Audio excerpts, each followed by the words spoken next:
के युवाओं को, झारखंड के नागरिकों को ये अनुरोध करती है कि एकता में जितना बल है उतना किसी पावरफुल नेता में नहीं। तो एकजुट होकर इस मुद्दे पर आवाज उठाएं और जब एकजुट होकर हम गुहार लगाएंगे तो हमारी मांगे जरूर पूरी होंगी।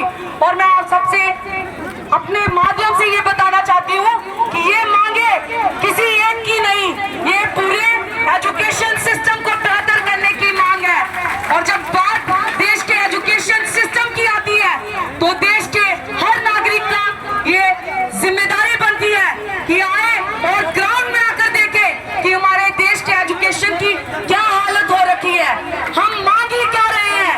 अगर हम इरेगुलरिटीज हो रही है एग्जाम्स पे और हम चाहते हैं रेगुलरिटीज हो, अगर मेल प्रैक्टिसेस हो रही है और हम चाहते हैं लीगल तरीके से एग्जाम कराया जाए, अगर लैप्सेस हो रहे हैं और हम चाहते हैं उसकी अकाउंटेबिलिटी कोई उठाए, तो इसमें आप मुझे बताइए कि इसमें गलत क्या है? क्या अपने एजुकेशन सिस्टम को बेहतर बनाने की मांग करना गलत है? नहीं। तो इधर उधर जाने से बेहतर जितनी जल्दी हम यहाँ एकत्रित होंगे और एक एजुकेशन सिस्टम को बेहतर बनाने में आवाज उठाएंगे, देश की हर सरकार को झुकना पड़ेगा, क्योंकि एजुकेशन हमारा बर्थ राइट है। और सरकार कहती है कि 14 वर्ष के बच्चे को up to 14 years free and compulsory education. Why सरकार is not thinking about fair examination system? Why सरकार is not thinking on the discrepancy? What is happening? So it's our right that we can fight together to make our education system best. जय हिंद, जय भारत।